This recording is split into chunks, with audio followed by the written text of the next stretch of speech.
At a certain point of our lives, we've all sat down to try and examine the type of friendships or the kind of friends we have in our lives. Today, I want to discuss 3 types of friendships. Have you paused for a bit and questioned why some of your friendships seem to have no end in sight, or why you were never really able to enjoy a particular relationship that you believed ought to bring you joy? I am certain we all have felt the need to distinguish your best friend in the entire world, your friends from work, and your social club friends. I am pretty sure we've all got that one friend or group of friends in our lives with whom we don't really connect, but we choose to keep in touch for a variety of reasons. So according to Aristotle, friendship is divided into 3 types. We have a friendship of pleasure, friendship of utility, and friendship of virtue. Friendship of pleasure, these are friendships that are most likely to happen to younger people.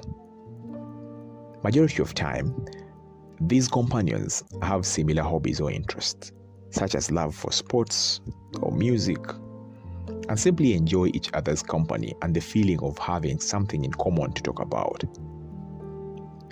You have similar values. You share the same tastes. Friendships like these are crucial. They help us define ourselves, and most of us have these friends in abundance.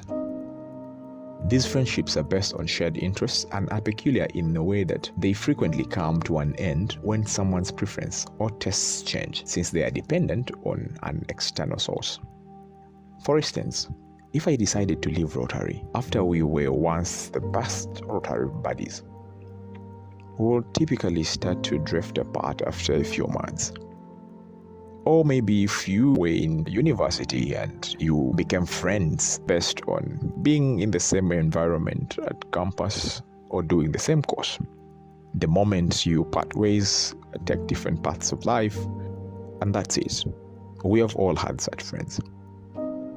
A friendship of pleasure is perfectly acceptable and has no inherent flaws, but they are shallow and prevent both parties from understanding what friendship truly means. And then we have friendship of utility. This type of friendship exists simply because the other person is useful to you in some way, according to the definition of utility, which is a state of being useful or beneficial. It is merely a transactional exchange in which the basis of the friendship is laid on the need to receive something from the other person.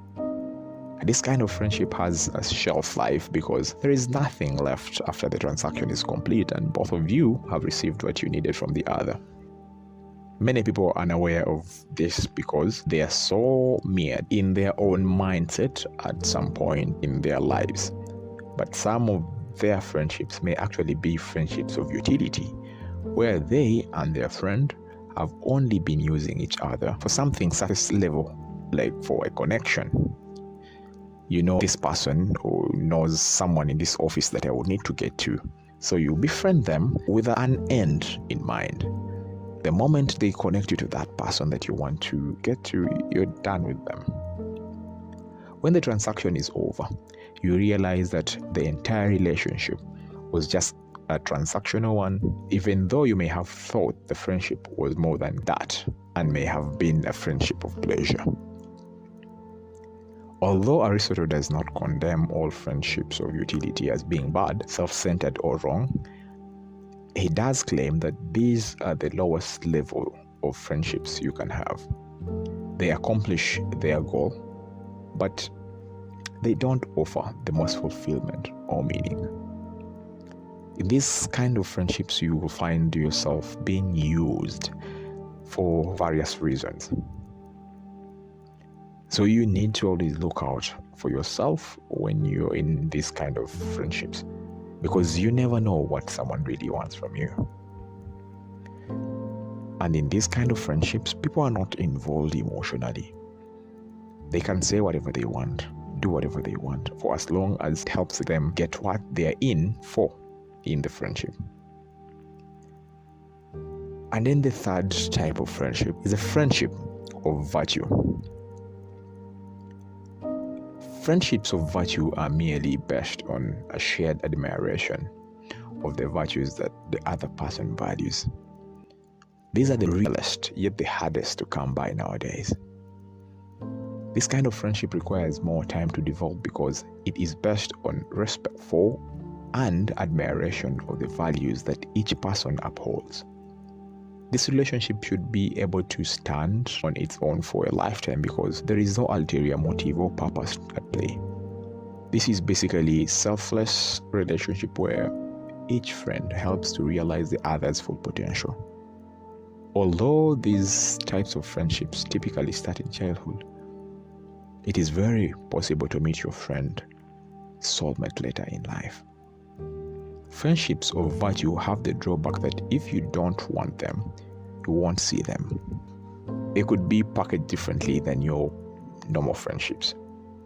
You may find yourself always judging these kind of friends. They could be antisocial, and you are the social one. And maybe they hate movies or music, or most of the things you are accustomed to. Because of these characteristics, which you consider alien and incompatible, you may fail to notice them a dozen of times. You encounter them and you feel like, it's a waste of time. But sometimes these are the true, real friends. They don't need anything from you. They just feel the sense of connection they have with you. They care, they call you. You find them even creepy sometimes because they call you and like, hey, how are you? I'm fine. How's been your day? It's been good. Hey, so because you think they're creepy, you start asking them questions like, so what's up? Why did you call? And to your shock, they tell you, I just called to check in. These are the kind of friends that most of the times we think, no, those are our friends really. Now, this applies to platonic relationships. I don't want you to think, okay, this guy who normally calls me all the time at this particular time is my real friend and they care or something. No, it could be different. Do not put this interpretation to friendships that want to lead into a relationship that is romantic. These are really platonic, and these people, they just feel a sense of connection and they just want to be your friend.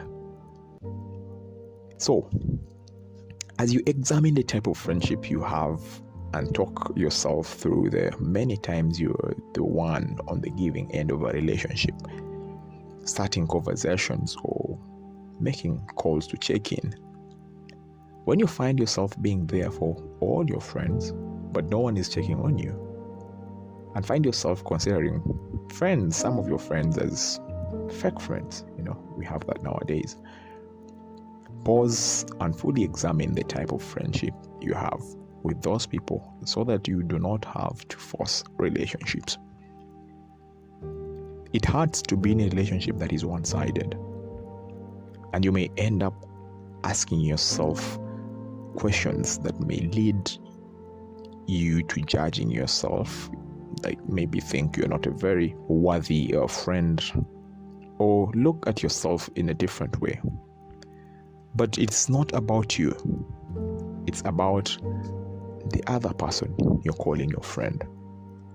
True friends will always realize when you are doing your all for them, and they will acknowledge.